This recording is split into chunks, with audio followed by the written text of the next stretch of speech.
Good morning. Hope your day is going good. Happy Wednesday.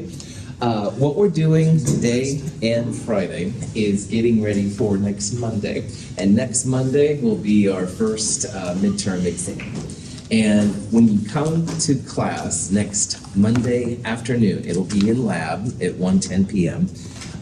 The only thing we'll do that time is do exam 1. So there's no problem set 4 and quiz 4 next week. That'll be the following week. Next week, Monday, the midterm will take up that whole time. When you come on Monday, bring the exam prep 1 worksheet. This is right after problem set 3 in the companion, or you can get it online. Exam prep 1 is a single page, double-sided. Most of them, the question is given, the answer is given, and you show your work how to go from the question to the answer. Have that ready to go. You'll also turn in the empirical formula lab that we did on Monday. And we'll also bring a copy of the percent potassium chlorate in class lab. This is another lab where you're going to need goggles. In this last week's lab, this last Monday, we were very gentle with our heating. We're going to heat the heck out of this sample. So we're going to have that cone in the cone. The light blue part is going to like cook the stuff, maximum oxygen output, blah, blah, blah. The midterm exam itself next week will have 20 multiple choice questions, 4 short answer questions. It'll go about 2 hours. It'll start at 1:10, go to 3 o'clock. And the next lab we have, week 6, I'll return it to you, turn the exam back to you with a summary sheet at the end. And I'll just say, like, how are you doing? And you should check this out because if you're missing a lab, of course, get that in. On the other hand, if I have a wrong score, you should let me know. I do make mistakes. I try not to, but it does happen.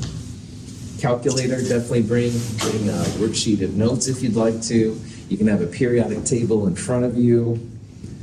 Any questions, this kind of stuff? All right. So we'll just start doing some more questions, and if you have anything that comes to mind on these, definitely let me know. So this is another one of these questions we'll go through. It says, which of the following ion is not likely to form? So see if you can figure out which one of those is not likely to form, and I will talk about the answer here in a little bit. But I'll give you just a couple of minutes to kind of think about it, see what you can figure. If you have an iClicker, of course, you can participate. You can also just write it down, and we'll talk about the answer here in a little bit.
Cool. So knowing the charges on the ions is really important when you start building ionic compounds. And ionic compounds, metals, and nonmetals come together.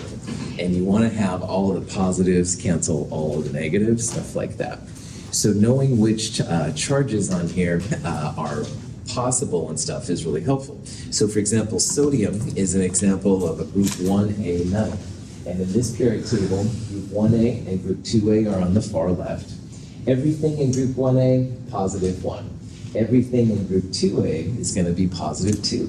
So sodium, yep, that's going to be positive 1, but you go to the next one, magnesium is in group 2. So we would expect, because it's a fixed charge metal, magnesium always plus 2. It won't be plus 3. Now, if we're in a laboratory with strong magnetic fields and really high temperatures, yeah, you can do some things like make magnesium plus 3. But normally, 99.999% of the time, magnesium plus 2 is the way to go. Now, aluminum and zinc are part of the stairs The stairs, once again, aluminum, gallium, and indium, those are all +3, like aluminum. Zinc and cadmium are +2, and silver is +1. Iron's kind of a random card. It's a variable charge metal, but as long as you see that it's positive, it's probably feasible. Iron +2 is actually a real common form of iron, so that one's not the problem. Definitely the magnesium one here is the trip. So, any questions on that? Okay, so here's one that I'd like you to think about. When you form an ion of strontium +2, which of those applies? All right, one of them is correct and the other 4 are not. So see what you can make sense of here. Like what's happening when you make a +2 cation in strontium? See if you can figure out the best answer there.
Okay, so strontium's number 38 on the periodic table. 38 is the atomic number of protons.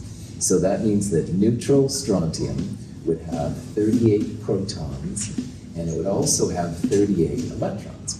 Remember, protons are positive and electrons are negative. So when they equal each other, there's no net charge. So when you make a +2 strontium, all right, you have to play around with these numbers. And like we talked about, strontium is always strontium when there's 38 protons. So you don't change the number of protons ever. All right, if you change the number of protons, you'll change strontium into a different element. So over here, you still have 38 protons. Now to get to a +2, that means you have an excess of positive protons relative to electrons. So strontium here has lost 2 electrons. And you can think about it like having only 36 electrons at this point. So losing electrons literally means that the atom itself has lost some of the electrons that are inside. So instead of having equal, now you've got more positives than negatives. You have 2 extra positives, that's where the +2 thing comes from. So if you look at these, you're not losing 1 electron, you're losing 2 electrons to become +2. And nothing about 3 electrons either. So it says here you're either losing 2 or gaining 2. Well, we're definitely going to lose 2 electrons. And in this point now, it has the same number of electrons as element 36. And if you look on the periodic table, that sure enough is called krypton. So losing electrons makes strontium more like krypton. We'll talk about how the noble gases are like the cool kids on the back of the bus, and all of the ions want to be that way. Such sights to share with you. Anyway, questions on this silly problem? All right, good. Now, here's an example of when I'm asking you to find the correct combination of name and formula, all right? And only one of those up there is a correct, only one of them is not correct. Sorry, I think it's not a problem. See if you can figure out which one of those is not correct combination of name and formula.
All right, so in this problem, you can totally see the importance of these crazy polyatomic ions. And most of the compounds we started to learn were just like metals with nonmetals by themselves, all right? And so magnesium positive 2, iodide -1, you need two -1s to cancel the magnesium. So magnesium, iodide, and MgI2 are correct. But the other ones all have polyatomic ions, and there's a ton of them out there, all right? And it's super helpful to know, for example, that nitrate is -1, sulfate is -2, stuff like that. There's some tricks to learning them, definitely, but you just kind of have to go through them and stuff and figure this out. This is a great thing to put on that cheat sheet and stuff that you can bring with you to the exam. Just staple it to the back and no problem. Calcium, positive 2, group 2A metal with -2 sulfate. That's the right combination. You would call it calcium sulfate, right on. Sodium positive 1, nitrate ion -1, so they're 1 to 1 as well. Sodium nitrate is perfect. But this one right here, phosphate is -3. It's one of the larger negative ones. Ammonium is +1. So if you have a +1 ammonium and a -3 phosphate, you still have extra charge. And that's not how you want these to work in here. You want to have all the charges balanced. So because ammonium's +1 and phosphate's -3, you need 3 ammoniums for every phosphate. So ammonium phosphate is parentheses, NH4 parentheses 3 PO4. 3 +1s for every 1 -3. Hypochlorite is ClO-, calcium's +2, so that one's right too. Any questions on that? Another thing that'll become more important to us as we go through the class is to figure out which ones are ionic and which ones are covalent. And the bonding and the way they react is actually quite different usually between the two species. It's pretty chill to figure it out, but I do want to test you here. Which one of those is not ionic?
Cool. So ionic means having a positive cation, negative anion, and you want to balance them out. But positives and negatives only happen when metals are present. So really this question is basically saying which compound doesn't have a metal, all right? So lithium, aluminum, barium, sodium, all metals. Just as a review, that metalloid line is what separates metals to the left, non-metals to the right. So if you want something that's not ionic, i.e. covalent, you want only elements from the upper right-hand side. And sulfur dioxide is definitely that way. Sulfur and oxygen are to the right of the metalloid line. They're going to have covalent bonding. All right, it's a different kind, more flexible, not as strong, stuff like that. Any questions on that? Now, here's a question that you can think about, and you may not need to know all the information. There's a couple different ways to solve it, all right? Sodium oxalate is Na2C2O4. And based on this information, or your knowledge of polyatomic ions, see if you can find the correct formula for iron 3 oxalate, all right? Now, if you know what oxalate is, and that is one of the ones on the list, then you can just put that together with iron 3 and figure it out. On the other hand, if you don't, you can figure out what the charges are from the sodium oxalate and go from there. So see if you can figure out what the correct formula for iron 3 oxalate is.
Good.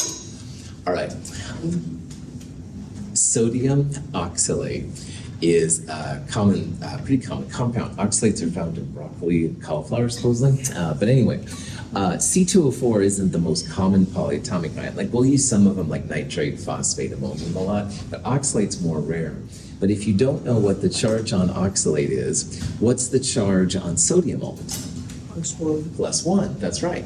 So there's two positive ones, so that means oxalate here, the C2O4 is gonna have a -2 charge. So you've got a -2 oxalate and an iron +3.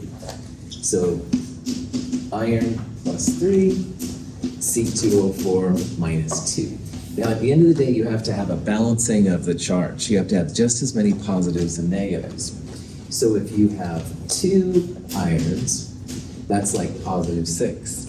And you want to have just as much negative, so you can see probably that 3 -2 oxalates will give you -6. The +6 and the -6 will cancel. So that means you have 2 irons and 3 oxalates. The formula is Fe2C2O4 3.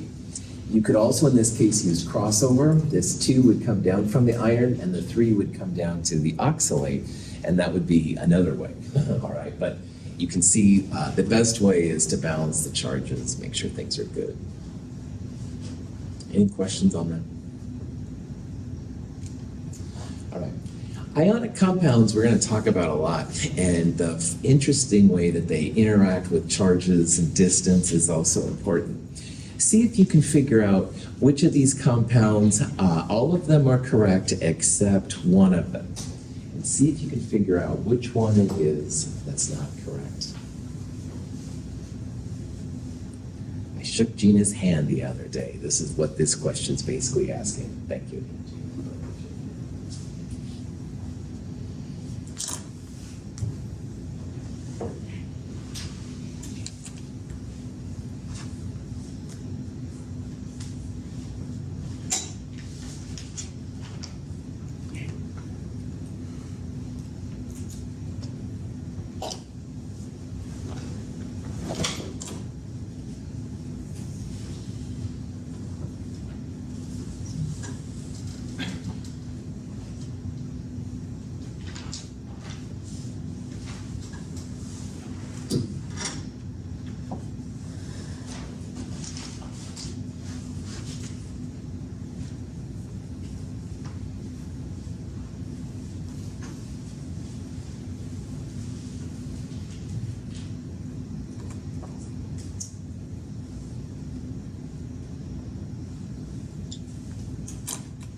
This kind of question is exemplifies why ionic bonds are stronger than covalent bonds, all right? And it helps to explain some of the weird properties that ionics have versus covalent. But remember in the back of your mind that covalent bonds, even though they're weaker, are so much more important for us as human beings, because life needs flexible bonds, and if you had super strong bonds all the time, it would be harder to have reactions, have life happen, blah, blah, blah. Up here on the board, I have what I'll call a chemist's version of Coulomb's law, at least at this level. This is related to the Coulomb's law equation. We're not going to use Coulomb's law to calculate anything, but we can use that equation to talk about why some compounds have stronger forces and weaker. And the force between the positive and negative depends on, or is proportional to, that's what that symbol means, it's an alpha. The force depends on two parts, the numerator in the top and the denominator in the bottom, all right? So the other day, when I was shaking Gina's hand, I said, hey Gina, what's going on? Single handshake, pretty easy, break it up and stuff, no problem. Donovan's like, come on, Russell, get back to the class. But, oh, Gina, I haven't seen you forever, and I double handshake her. Harder for Donovan to break us up, all right, because we're holding on, I'm so glad to see her, blah, blah, blah.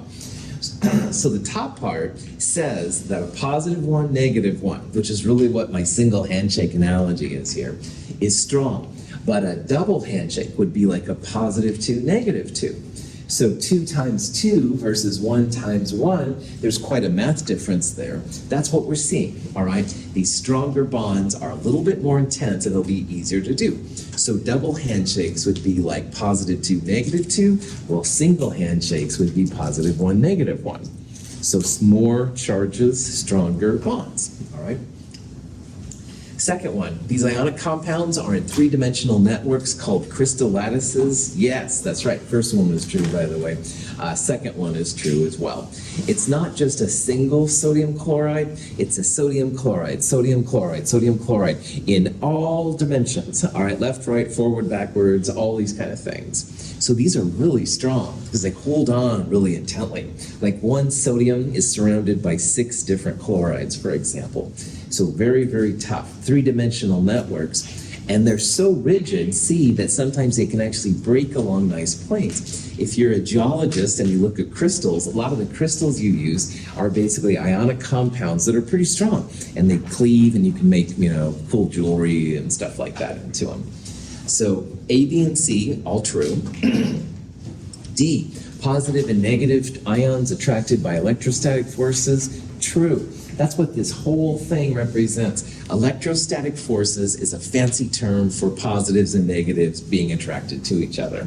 And electrostatic forces are described through Coulomb's law, which is what we're kind of talking about here. And then the last part here, the electrostatic forces are weaker in calcium oxide than in sodium chloride. Well, what you need to think about here is the types of charges. So sodium chloride, positive 1, negative 1, that's like a single handshake I did it with Gina. Positive 2 is what calcium has, and oxide is negative 2. So that would be like the double handshake I was doing with Gina. And it's harder to break up 2 handshakes than a single handshake. So that one is the false one, all right? E is the one that's not right. So if you have a positive 1, negative 1, it is strong because ionic bonds are strong. But positive 2, negative 2 would be stronger yet. And if you had a positive 3, negative 3, which does exist, those would be even stronger than these kind right here. Now, one more thing that this page doesn't bring up and I want to talk about is the other part is the distance. It's D up there, it's R right here, same thing. That's the distance between the ions, all right? And so another thing I did with Gina is I said, oh yeah, Gina, shaking your hand, but then, oh, I was distracted, somebody was calling me over here. Well, finally, I can no longer hold on to Gina's hand. So as the distance between the positive and the negative gets bigger, your force goes down, and eventually it'll go to the place where there is no more ionic interaction. So, chemists use these to talk about like why boiling points, melting points, stuff like that are higher and lower in ionic compounds. It does work a little bit with covalent too, but ionics are the big thing. And like I said, it kind of comes down to number of handshakes, number of positives and negatives. So positive 1, negative 1 strong, positive 2, negative 2 stronger yet. but it also is the distance. There is going to be, as the distance between them gets bigger, your force between them is going to get weaker, and there comes a point where they can no longer make any kind of connection. They're too far away. Yeah. So like, if you add, so like when they close in the rows, they get stronger because there's more electrons and stuff, right? That's right. Does it matter if they're also positioned further? Good call. We're going to see at the end. Oh, I thought you had a period. Shoot, never mind. At the end of Chem 221, we're going to talk about the distances. But for right now, Austin, yeah, as they go further down, they get bigger. So you bet. Like if you had cesium astatine, all right, 55 and 85, that would be a positive one, negative one. But those ions are a lot bigger compared to lithium and fluoride, which are higher up and they're smaller. Yeah. So lithium fluoride does connect a little tighter because they're smaller. The R squared between them is smaller, so the force is bigger. You bet. We'll talk more about that later and stuff, but you've totally nailed something on the head that we're going to be discussing. Nice job. Other questions? All right. So here's that question now that relates to the molar mass. And let's say that you have 0.25 moles of each of these elements. The question is, which one is going to have the largest mass? And remember, mass is usually measured in grams, all right? It's kilograms, but usually in chemistry it's grams. So think about which one of those will have the biggest mass if you have 0.25 moles of it.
Okay, so on a problem like this, there's a couple ways you can solve it. Number one is you could go through and just power through all of them, 0.25 moles, figure out the molar mass from the periodic table, find the grams, the largest one will be the winner. The other way to do it, though, is if you think about it a little bit, all of these calculations, you're starting with 0.25 moles, and if you want to turn it into grams, then you need the molar mass of the element, all right? And as a quick reminder, these red numbers up here are the numbers we're going to use for molar mass. So 1.008, for example, would be hydrogen's grams per mole. But the important part here is if you want the largest mass, you need the largest molar mass, all right? Because the bigger this number is going to be from the periodic table, the bigger your value is going to be. And overall, all right, The periodic table is based on atomic numbers, the blue numbers, and they get bigger definitely. But more often than not, the red numbers also increase. It's not a proportionate. Now, it's not 100%, especially down here, there's some exceptions. But you can see, for example, that scandium here, about 45-ish grams per mole, is smaller than titanium, about 48, and that's smaller than vanadium, blah, blah, blah. So what you want in this problem then is the molar mass from the largest atomic number element, the biggest thing on the periodic table. And of that list right there, zinc is the biggest one. All right, zinc's number 30. Its molar mass, 65.4, is larger than the other 4 options that are out there. So that would be an alternate way to figure it out. I know a lot of people do this kind of stuff too, which is fine. There's nothing wrong with it. But if you want, you can think about, yeah, molar mass is proportional to the moles. The largest one then, we would need the largest molar mass. Any questions? Okay, this is kind of a problem you pop into once in a while in chemistry. And it says to calculate the average mass of one chromium atom. I'm going to give you a hint. You need to use Avogadro's number for this problem. But see if you can use molar mass and maybe the Avogadro's number to figure out what the mass is of one chromium atom. It is not answer E. Spoiler alert.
best way to knock these kind of problems out.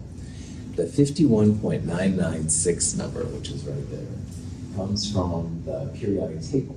And to the thousandths place, that's what it is. This actually goes to the 10,000ths. You probably don't need that many sig figs. But anyway, this is the number of grams in a mole. And remember that these numbers are statistically generated. There's no one chromium with exactly 51.996 whatever value. But when you deal with 10 to the 23rd at one time, this is a good way to represent it. Now, Avogadro's number, super important, 6.022 times 10 to the 23rd. That's the number of atoms in a mole. And what people do, I guess, when they're bored, is they realize, wait a minute, moles are in both places. So we can get rid of the mole unit, and what we want here basically is the mass in grams of one atom, grams per atom. So if you redo this a little bit, 51.996 grams per mole of chromium, and a mole of anything by Avogadro's, 6.022 times 10 to the 23rd atoms. You can see then that the moles on top cancel the moles on the bottom. The units will be grams over atoms, or grams per atom, all right? Will our number be a big number or a small number? Small, yeah, good. I see a lot of you. Yeah, good. When you divide by such a massive number, all right, this is going to be very, very small, all right? It's not going to be a number larger than 1. It's going to be super, super, super small. So this is a good way just to check yourself, make sure your math is good. But anyway, in your calculator then, 51.996 divided by 6.022 e to the 23rd, it comes out to be answer A, all right? So the average mass of one chromium atom is 8.634 times 10 to the minus 23 grams. And that's kind of an interesting number. It's super, super small. If you think about the lab we did on Monday, the empirical formula lab, you were weighing out like about 1-ish grams of zinc, all right? And this is 10 to the minus 23rd. So many orders of magnitude smaller. Another thing that's kind of interesting about this number is that you can't have less than 8.634 times 10 to the minus 23rd grams of chromium, all right? Like Vera said, I need 5 times 10 to the minus 23rd grams. I'd say, oh, Vera, sorry. This is the smallest mass you can get, because you could break the chromium up, it's true, but you break it into other elements. It wouldn't be chromium anymore. So it's kind of interesting to think about. It is the average mass. You'd have different isotopes with slightly different ones. Some would be a little bigger, some would be a little smaller. Kind of cool. Anyway, questions? All right.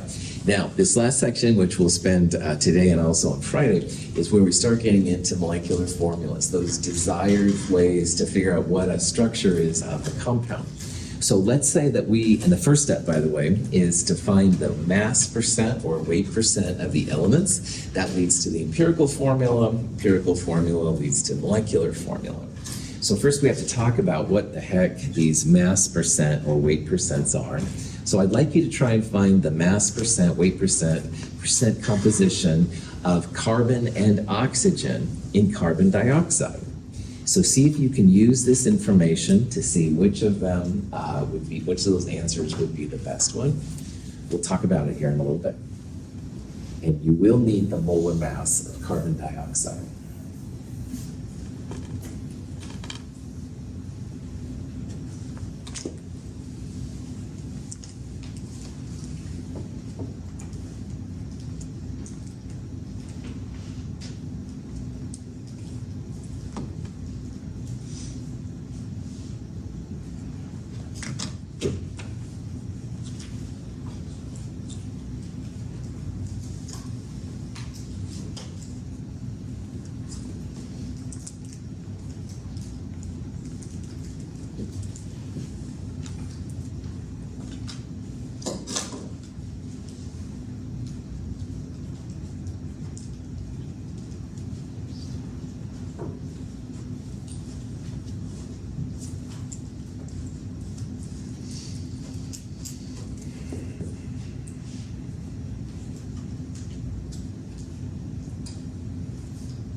Okay. If you're given a formula and asked to find the mass percentages, the easiest way to find the percent of an element is to take the grams of the element in the compound and divide it by the molar mass of the compound times 100%. And I know that's a little bit vague, so let's do an example here with CO2. So for carbon dioxide, you have 1 carbon, which is roughly 1 times 12.01 grams per mole.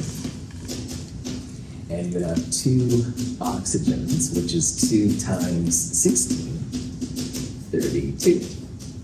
So 44.01 is the molar mass of carbon dioxide, all right?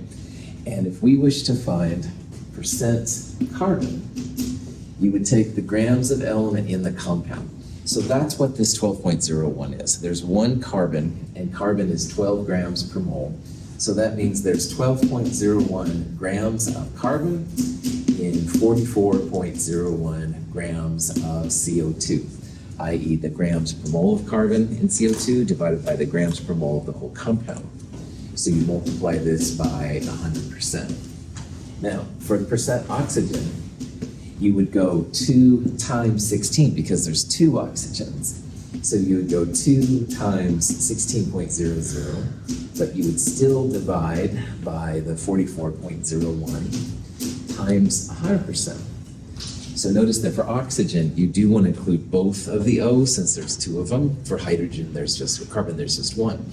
Now, technically, you wouldn't have to do this if you found percent carbon. That there's only 2 elements, and both of them together equal 100%. So whatever this number is, 100% minus that would get you this one right here, all right? So looks like you all are taking care of business.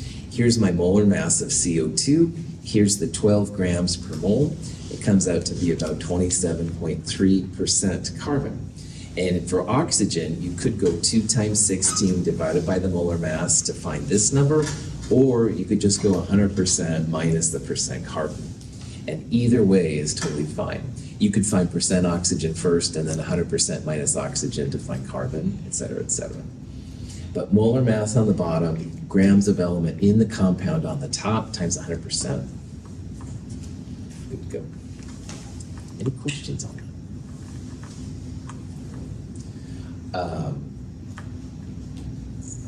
I think this will be a good place to stop. We'll do the next question, which is an empirical percent composition, the empirical formula, on Friday. So that's it for today. On Friday, we'll continue on with all this. I sure appreciate all your hard work. Have a good day.